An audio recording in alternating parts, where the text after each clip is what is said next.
Actor Shalini ma'am Ajithkumar sir கூட இல்லையே அப்படின்னு சமீபத்தில் ரொம்பவே ஃபீல் பண்ணியிருக்காங்க அப்படிங்கிறத அவங்களோட க்ளோஸ்டு சர்க்கிள் ரீசெண்டாக ஷேர் பண்ணியிருக்காங்க.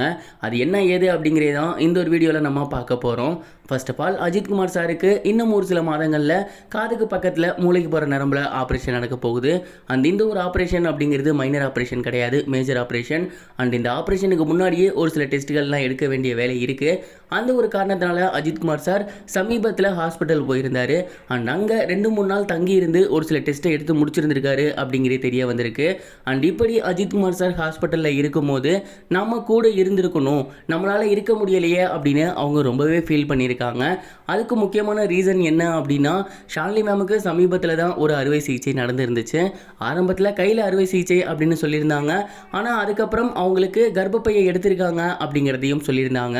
இந்த ஒரு காரணத்தினால அவங்களுக்குமே உடல்நிலை கொஞ்சம் மோசமாக தான் இருக்குது. அவங்களுமே பெட் ரெஸ்ட்டில் தான் இருந்து வந்துட்டு இருக்காங்க. இந்த ஒரு நிலையில் அவங்களால எப்படி அஜித்குமார் சார் கூட இருக்க முடியும்? ஸோ கண்டிப்பாக முடியாது இல்லையா? இதனால் அவங்க ரொம்பவே ஃபீல் பண்ணியிருக்காங்க. நமக்கு முடியாதப்ப நம்மளோட ஹஸ்பண்ட் நம்ம கூட இருந்தார், ஆனால் அவருக்கு முடியாதப்ப நம்மளால் இருக்க முடியலையே அப்படிங்கிற ஒரு கில்ட்டி ஃபீலிங் இருந்திருக்கு. இருந்தாலுமே அவங்க அதோட நிற்கலை. அஜித்குமார் சார் என்ன பண்ணியிருக்காரு, எப்படி இருந்தார், அவரோட ரியாக்ஷன் எப்படி இருந்திருக்கு அப்படிங்கிறத பார்க்க ஹாஸ்பிட்டல் தரப்புலேருந்து சிசிடிவியை வாங்கியிருக்காங்க. அங்கே அந்த ஃபுட்டேஜை அவங்க வீட்டில் இருந்தே செக் பண்ணி பார்த்துருக்காங்க அவங்களோட லேப்டாப்பில். அஜித்குமார் சார் ஹாஸ்பிட்டலில் இருந்த டைமில் செக்அப்லாம் பண்ணி பார்த்ததுக்கப்புறம் கம்பல்சரி ஆப்ரேஷன் அப்படிங்கிறது பண்ணி தான் ஆகணும் அப்படிங்கிறது தெரிய வந்திருக்கு. இப்போ அவர் ஒரு சில படங்கள் கமிட் ஆகியிருக்கார் இல்லையா? குறிப்பாக குட் பேட் அக்லி பொங்கலுக்கு ரிலீஸ் ஆக போகுது. அந்த ஒரு படத்தை அவர் நடிச்சு கொடுத்துட்ருக்காரு. அந்த படம் நடிச்சு கொடுத்த கையோடையே அவர் மறுபடியும் ஆப்ரேஷன் பண்ண போகிறாரு அப்படின்னும், அந்த ஒரு ஆப்ரேஷனுக்கு அப்புறம் ஒரு வருஷமாவது அவர் கம்ப்ளீட் ரெஸ்ட்டில் இருப்பார் அப்படிங்கிறதும் தெரிய வந்திருக்கு. அவர் பொறுமையாக படம் நடித்தாலும் பரவாயில்ல, அவர் நல்லா இருந்தால் போதும் அப்படிங்கிற மாதிரி ரசிகர்கள் சொல்லி வந்துட்டு இருக்காங்க.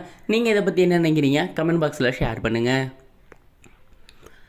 இது ஒரு புறம் இருக்க, ஒளிப்பதிவாளராக இருந்து அதுக்கப்புறம் டைரக்டராக மாறினவர் தான் விஜய் மில்டன். இவர் ஃபஸ்ட்டு எடுத்திருந்த கோலி சோடா படம் மிகப்பெரிய ஒரு வெற்றி பெற்றிருந்துச்சு.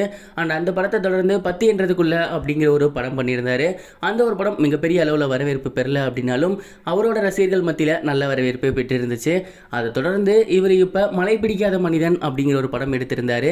இந்த ஒரு படம் வணிக ரீதியாகவும் சரி, விமர்சன ரீதியாகவும் சரி ஒரு நல்ல வரவேற்பை பெற்றிருக்கு. இந்த ஒரு நிலையில் விஜய் மில்டன் அவர்கள் ரொம்பவே அதிர்ச்சியாக ஒரு விஷயத்தை ஷேர் பண்ணியிருக்காரு. மழை பிடிக்காத மனிதன் படத்தில் ஹீரோ யாரு அப்படிங்கிறது தான் மைய கதை. அவன் நல்லவனா கெட்டவனா ரவுடியா யாரு அப்படிங்கிறது, எங்கேருந்து வந்திருக்கான் அப்படிங்கிறது தான் ஒரு சஸ்பென்ஸாகவே இருக்கும். அப்படிப்பட்ட ஒரு சீன் படத்தோட ஆரம்பத்திலேயே இப்போ இருக்குது. எனக்கு பயங்கர ஷாக்கிங்காக இருக்குது. சென்சார் பண்ண ஒரு படத்தில் எப்படி இந்த ஒரு சீனை முன்னாடி வச்சுருக்காங்க அப்படிங்கிறது எனக்கு மிகப்பெரிய ஒரு ஆச்சரியமாக இருக்குது. யாருக்கு இந்த தைரியம்லாம் உங்களுக்கு கொடுத்தாங்க அப்படிங்கிற மாதிரி ரொம்பவே அதிர்ச்சியாக இந்த ஒரு விஷயத்தை வெளியிட்டிருக்காரு. இது இப்போ சோசியல் மீடியாவில் ரொம்பவே வைரலாக போய்கிட்டு இருக்கு. இது வரைக்கும் கனெக்டிங் டிவிக்கு சப்ஸ்கிரைப் பண்ணனா மறக்காமல் சப்ஸ்கிரைப் பண்ணிக்கங்க.